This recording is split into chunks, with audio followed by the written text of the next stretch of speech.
حضور صلی اللہ علیہ وسلم نے ارشاد فرمایا اچھی بات کرو، اور ایک اور روایت میں ارشاد فرمایا کہ اچھی بات کرنا بھی صدقہ، اس کا اتنا ہی ثواب ملتا ہے جتنا آپ اللہ کے راستے میں صدقہ کرتے ہیں۔ تو فرمایا یا تو اچھی بات کرو یا پھر خاموش رہو، بری گفتگو سے بہتر ہے کہ آدمی خاموش رہے، تو اللہ سبحانہ و تعالی اس کا اجر دیتے ہیں۔ ان اللہ کان علیکم رقیبا، اللہ سبحانہ و تعالی نے اس آیت کے آخر میں ارشاد فرمایا بلا شبہ اللہ تمہارے اوپر نگہبان ہے، نگران ہے، اللہ کو تمہارے تمام اعمال کی خبر ہے۔ جو کچھ بھی ہم عمل کرتے ہیں، خیر کا عمل ہو یا شر کا عمل ہو، اللہ کے علم سے باہر نہیں ہے، اور اللہ سبحانہ و تعالی اعمال کا پورا پورا بدلہ عطا فرمائے۔ جب وہ جانتا ہے، وہ علیم ہے، اس کو ہر عمل کی خبر ہے، لہٰذا ہمارے ہر ایکشن اور عمل کے اوپر جزا اور سزا یہ وہی عطا کرنے والا ہے۔ اس سے آگے اللہ سبحانہ و تعالی نے دوسری آیت کے اندر یتیموں کے مال کے بارے میں ارشاد فرمایا وَآتُوا الْيَتَامَ أَمْوَالَهُمْ، فرمایا کہ یتیموں کو ان کا مال دے دو۔ اس کے اندر جو ہے تین باتوں کا حکم ارشاد فرمایا۔ پہلی بات تو یہ تھی، اس آیت میں پہلی بات تو یہ ارشاد فرمائی وَآتُوا الْيَتَامَ أَمْوَالَهُمْ کہ یتیموں کو ان کا مال دے دو۔ اگر کسی کی پرورش میں یتیم بچہ ہو، یتیم اس نابالغ لڑکا اور لڑکی کو کہتے ہیں کہ جو بالغ ہونے سے پہلے جن کے سر سے والد کا سایہ یا والدہ کا سایہ جن کے سر سے اٹھ جائے، اس کو یتیم کہتے ہیں۔ جو آدمی ان کی پرورش کی ذمہ داری اٹھائے گا اس کو ان کو ولی کہتے ہیں۔ وہ آدمی رسپانسبل، ذمہ دار ہوگا کہ اس میراث کے اندر اس یتیم کو جتنا حصہ ملا ہے تو وہ مال وہ آدمی اپنے پاس رکھ سکتا ہے، لیکن یہ مال وہ استعمال نہیں کر سکتا، وہ اس یتیم کا حق ہے۔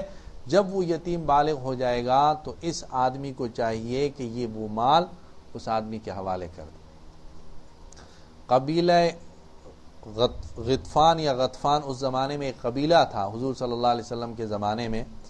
اس میں ایک شخص تھا کہ جس کے بھائی کا انتقال ہوا اور اس کا بیٹا جو ہے وہ یتیم نابالغ رہ گیا۔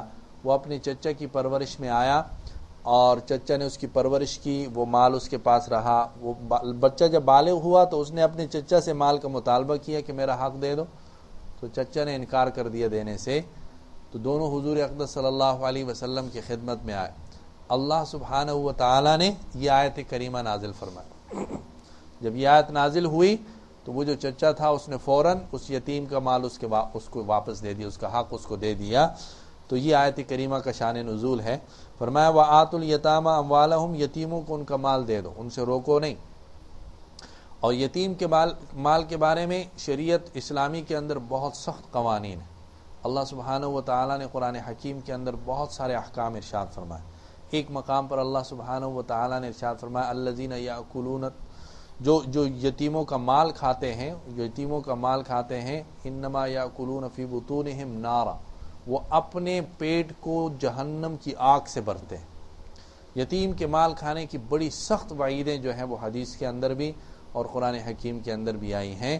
اسی لیے اس آیت کریمہ کے اندر فرمایا کہ سب سے پہلی بات تو یہ ہے وَآتُوا الْيَتَامَ أَمْوَالَهُمْ کہ یتیموں کو ان کا مال دے دو، جو ان کا حق ہے وہ ان کو دے دو پورا، اس کے اندر خیانت مت کرو۔ دوسری بات یہ ہوتی ہے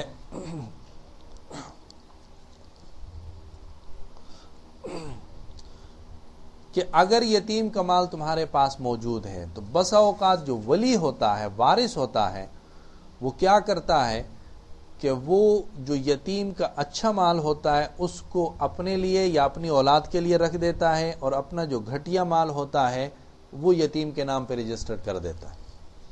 مثلا زمین کے دو ٹکڑے ہیں، یا یوں سمجھیے کہ دو بھائی ہیں، ایک کا انتقال ہو گیا اور اس کا ایک بیٹا نابالغ رہ گیا۔ اب یہ دو بھائی تھے، تو اب جو میراث کے اندر ان کو زمین ملی تھی تو وہ بھائی جو رخصت ہو گیا، ظاہر ہے کہ اس کی اور اس کی زمین آپس میں ملی ہوگی۔ جب دونوں کا باپ رخصت ہوا اور اس نے جو میراث چھوڑا اور جو تقسیم ہوا تو دونوں کی زمین مل رہی تھی۔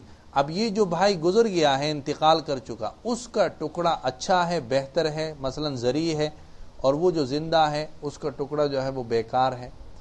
اب وہ جو بھائی انتقال کر چکا، اس کا جو بیٹا رہ گیا ہے، تو اب یہ جو اچھی زمین ہے یہ تو اس کا حق ہے، لیکن یہ جو بھائی زندہ ہے اس بچے کا چچا، وہ اس بچے کا والی ہے۔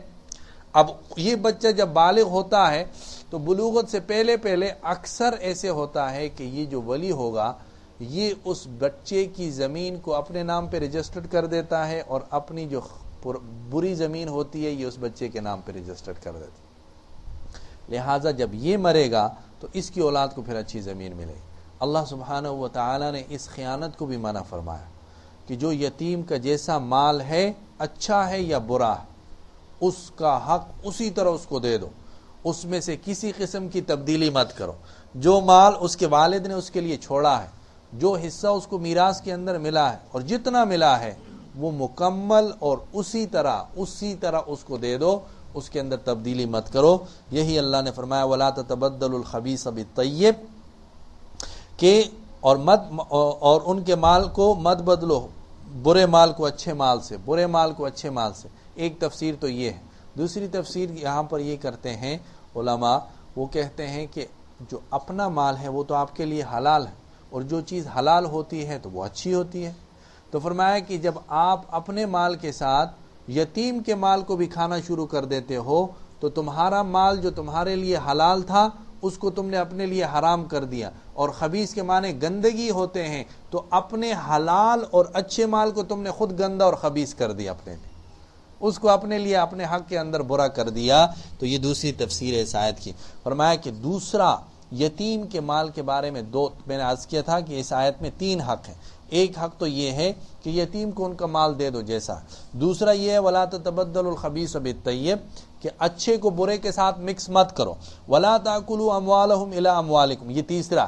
فرمایا کہ مت کھاؤ ان کے مالوں کو اپنے مالوں کے ساتھ ملا کر۔ بہت سارے لوگ ایسے ہوتے ہیں، خصوصاً جو بہت قریبی رشتہ دار ولی ہوتے ہیں، جیسے بھائی ہو گیا، بہن ہو گئی، جب ان کے سرپرستی میں، ان کے زیر سایہ اور پرورش کے اندر جب کوئی یتیم بچہ بچی آتے ہیں تو وہ پرواہ نہیں کرتے، وہ کہتے ہیں ہم تو ویسے بھی شریک تھے، گھر میں رہتے تھے، لہٰذا ان کا مال پہلے بھی ہمارا تھا، اب بھی ہمارا ہے۔ تو یہ نہیں ہے کہ وہ زیادتی کی نیت سے، یا تو سمجھیے کہ وہ غلط فہمی کی وجہ سے، یا یوں سمجھیے کہ وہ لا علمی کی وجہ سے وہ ان کے مال کو اپنے مال کے ساتھ مکس کر کے استعمال کرتے ہیں گھر کے اندر، کیونکہ آپ کو اس بات کی اجازت ہے کہ اگر آپ یتیم کے اوپر اسی کے مال سے خرچ کریں تو آپ خرچ کر سکتے ہیں۔ یہ ضروری نہیں ہے کہ آپ یتیم کی پرورش اپنے مال سے کریں۔ اگر اس کے پاس مال موجود ہے اور آپ کی امانت میں ہے تو آپ کو شریعت اختیار دیتی ہے کہ آپ اسی کے مال کو اس کے اوپر خرچ کریں، اس کی تعلیم پہ خرچ کریں، اس کے لباس پہ خرچ کریں، اس کے صحت علاج پہ خرچ کریں، آپ اس کے کھانے پینے پہ خرچ کریں، شریعت آپ کو اجازت دیتی ہے، لیکن اس کا مال اسی کے اوپر، اس کا مال اپنے اوپر یا اپنی اولاد پہ نہیں کر سکتے۔ ایک بات ہو۔ دوسری بات یہ ہے کہ آپ جو ہیں وہ احسان کرتے ہیں کہ آپ اس کے مال کو مکمل طریقے سے محفوظ رکھ دیتے ہیں اس کے بلوغت تک، اور اپنے مال